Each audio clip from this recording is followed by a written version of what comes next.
नमस्कार साथियों, बहुत बहुत स्वागत है आपका। पिछली क्लास में हमने प्रगतिवाद से संबंधित 40 प्रश्नों को हल किया था। आज उसके आगे के प्रश्नों को हल करेंगे। आज का पहला प्रश्न होगा, केदारनाथ अग्रवाल की रचना फूल नहीं रंग बोलते हैं का प्रकाशन वर्ष क्या है?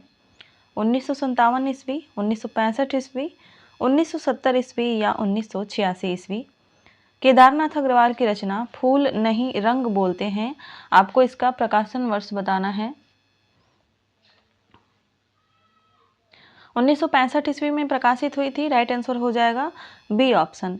अगला प्रश्न देखते हैं। प्रश्न है, किस रचनाकार को केन का कवि कहा जाता है? रामविलास शर्मा को, शिवमंगल सिंह सुमन को, केदारनाथ अग्रवाल को या त्रिलोचन को? किस रचनाकार को केन का कवि कहा जाता है?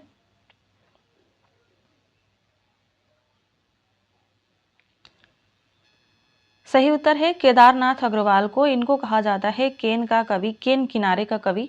केन एक नदी है। अगला प्रश्न देखते हैं। अगला प्रश्न है, नागार्जुन जैसा प्रयोग धर्मा कवि कम देखने को मिलता है, चाहे वह प्रयोग लय के हों, छंद के हों, विषय वस्तु के हों। यह कथन किसका है? रामविलास शर्मा का, नामवर सिंह का, मुक्तिबोध का या नंद दुलारे वाजपेयी का? आपको बताना है यह कथन किसका है। सही उत्तर है नामवर सिंह का, डॉक्टर नामवर सिंह का यह कथन है। अगला प्रश्न देखते हैं। प्रश्न है, यह मानव का हृदय क्षुद्र इस्पात नहीं है, भय से सिहर उठे वह तरु का पात नहीं है। पंक्तियां किस प्रगतिवादी रचनाकार की हैं? बहुत ही महत्वपूर्ण पंक्तियां हैं, परीक्षा में पूछी जा सकती हैं। रामविलास शर्मा की है, रांगे राघव की है, केदारनाथ अग्रवाल की है, शिवमंगल सिंह सुमन की है। किसकी पंक्तियां हैं यह? यह पंक्तियां हैं रामविलास शर्मा की। अगला प्रश्न देखते हैं। रूप तरंग किसका काव्य संकलन है? शिवमंगल सिंह सुमन का, रामेश्वर शुक्ल अंचल का, नरेंद्र शर्मा का या रामविलास शर्मा का? रूप तरंग आपको बताना है किसका काव्य संकलन है। रूप तरंग रामविलास शर्मा का काव्य संकलन है। सही उत्तर है ऑप्शन नंबर डी। अगला प्रश्न देखते हैं। कविताई ना मैंने पाई ना मैंने चुराई, इसे मैंने जीवन जोत कर किसान की तरह बोया और काटा है, यह प्राण से भी अधिक मुझे प्यारी है। किस प्रगतिवादी कवि का यह कथन है? केदारनाथ अग्रवाल का, रामेश्वर शुक्ल अंचल का, त्रिलोचन शास्त्री का या रामेश्वर करुण का? आपको बताना है कि यह बहुत ही महत्वपूर्ण कथन किसका है। कविताई ना मैंने पाई ना चुराई, इसे मैंने जीवन जोत कर किसान की तरफ बोया और काटा है, यह प्राण से भी अधिक मुझे प्यारी है। सही उत्तर है केदारनाथ अग्रवाल। यह केदारनाथ अग्रवाल की पंक्तियां हैं। राइट आंसर हो जाएगा ऑप्शन नंबर ए। अगला प्रश्न देखते हैं। त्रिलोचन को औसत भारतीयता का कवि किसने कहा है? यह भी बार बार परीक्षाओं में पूछा जाता है कि त्रिलोचन को औसत भारतीयता का कवि किसने कहा है।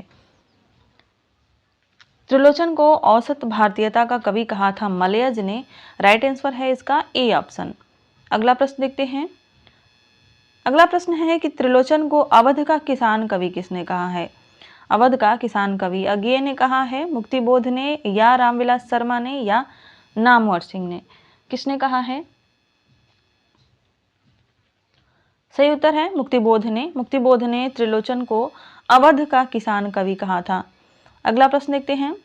धरती 1945 किसका काव्य संग्रह है? रामेश्वर करुड़ का, त्रिलोचन का, रांगे राघव का या शिवमंगल सिंह सुमन का? धरती किसका काव्य संग्रह है?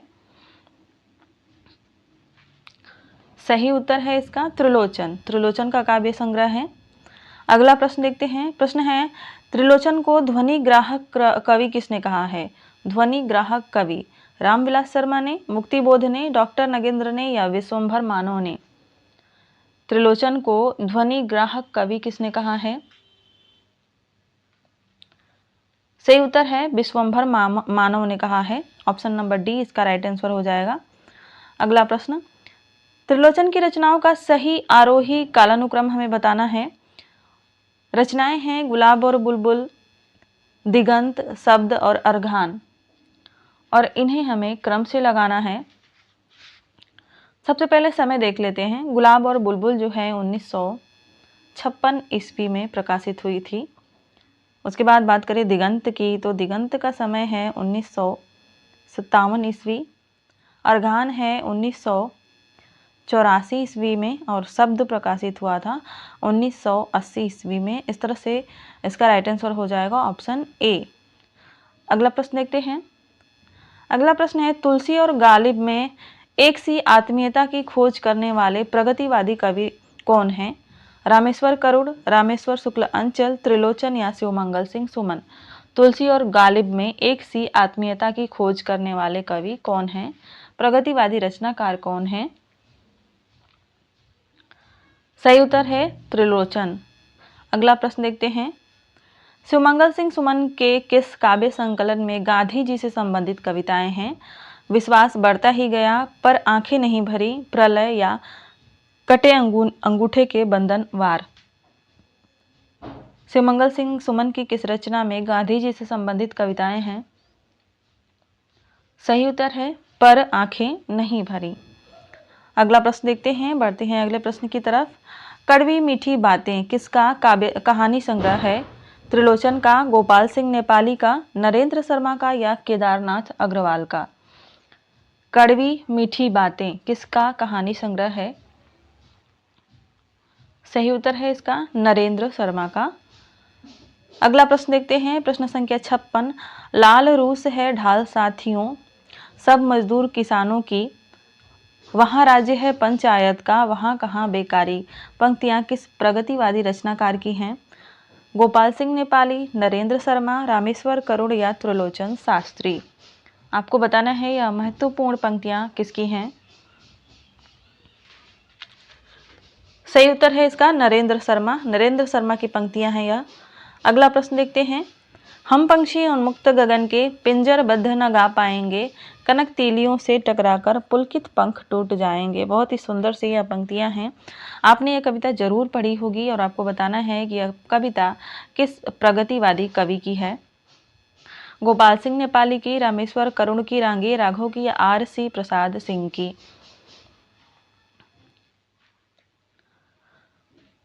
सही उत्तर है गोपाल सिंह नेपाली। यह गोपाल सिंह नेपाली की कविता है हम पंछी उन्मुक्त गगन के। अगला प्रश्न देखते हैं। प्रश्न है, R.C. प्रसाद सिंह की रचनाओं का सही आरोही कालानुक्रम कौन सा है? रचनाएं हैं संचयिता, जीवन और यौवन, पांचजन्य और आरण्यक। सही उत्तर है इसका ऑप्शन नंबर ए, संचयिता, जीवन और यौवन, पांचजन्य और आरण्यक। अगला प्रश्न देखते हैं। तूफानों के बीच किसका प्रसिद्ध रिपोतार्ज है? शिवमंगल सिंह सुमन का, रांगेय राघव का, त्रिलोचन शास्त्री का या रामेश्वर करुड़ का? तूफानों के बीच किसका प्रसिद्ध रिपोतार्ज है? सही उत्तर है रांगेय राघव का। अगला प्रश्न है, हिंदी गीतों के राजकुमार के नाम से कौन जाने जाते हैं?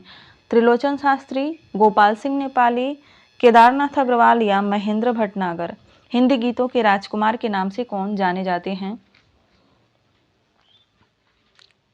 हिंदी गीतों के राजकुमार के नाम से जाने जाते हैं गोपाल सिंह नेपाली। ऑप्शन बी इसका राइट आंसर हो जाएगा। अगला प्रश्न देखते हैं। अगला प्रश्न है, प्रगतिवाद को जीवन और साहित्य का नया दृष्टिकोण कहने वाले रचनाकार कौन हैं? नामवर सिंह, रामविलास शर्मा, शिवमंगल सिंह सुमन या रांगेय राघव। आपको बताना है प्रगतिवाद को जीवन और साहित्य का नया दृष्टिकोण कहने वाले रचनाकार कौन हैं? सही उत्तर है इसका शिवमंगल सिंह सुमन।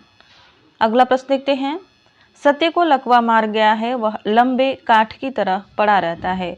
किस प्रगतिवादी रचनाकार की पंक्तियां हैं? रांगेय राघव की हैं, नागार्जुन की हैं, डॉक्टर महेंद्र भटनागर की हैं या नरेंद्र शर्मा की हैं? सत्य को लकवा मार गया है, वह लंबे काठ की तरह पड़ा रहता है। नागार्जुन की यह पंक्तियां हैं, बहुत ही महत्वपूर्ण प्रगतिवादी पंक्तियां हैं यह। अगला प्रश्न देखते हैं। भारत में प्रगतिशील साहित्य की आवश्यकता निबंध के रचनाकार कौन हैं? रांगेय राघव, रामधारी सिंह दिनकर, मुक्तिबोध या सौदान सिंह चौहान।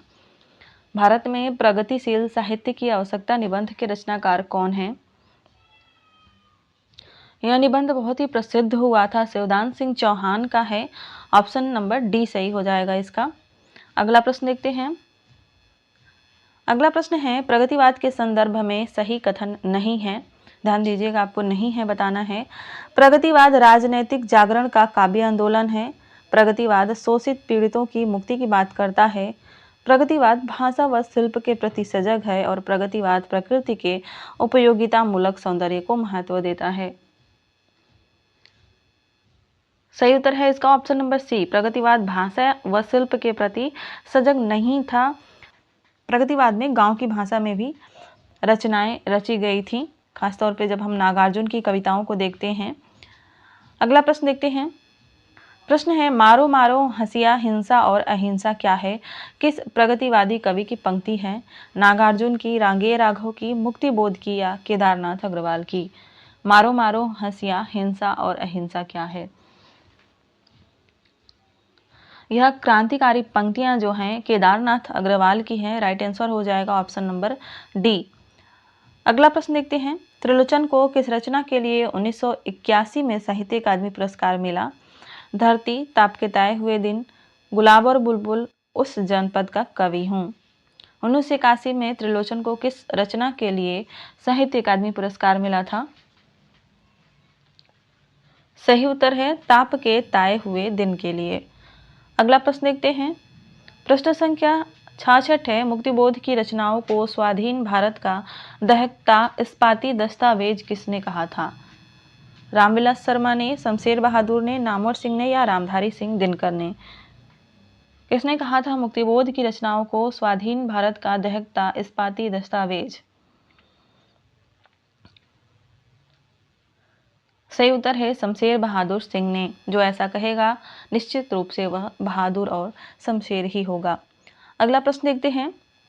मुक्तिबोध की अंधेरे में कविता के कितने खंड हैं? 6, 7, 8 और 9।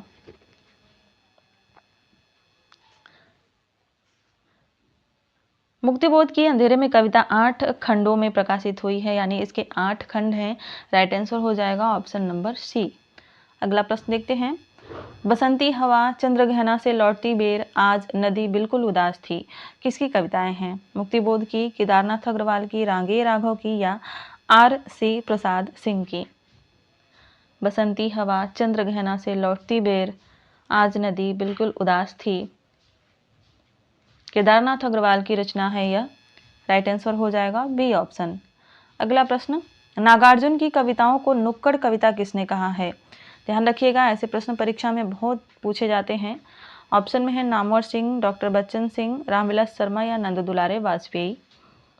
नागार्जुन की कविताओं को नुक्कड़ कविता जो है बच्चन सिंह ने कहा है। राइट आंसर हो जाएगा इसका बी ऑप्शन। अगला प्रश्न है, यह अंतिम प्रश्न है। निम्नलिखित में से केदारनाथ अग्रवाल की रचना नहीं है?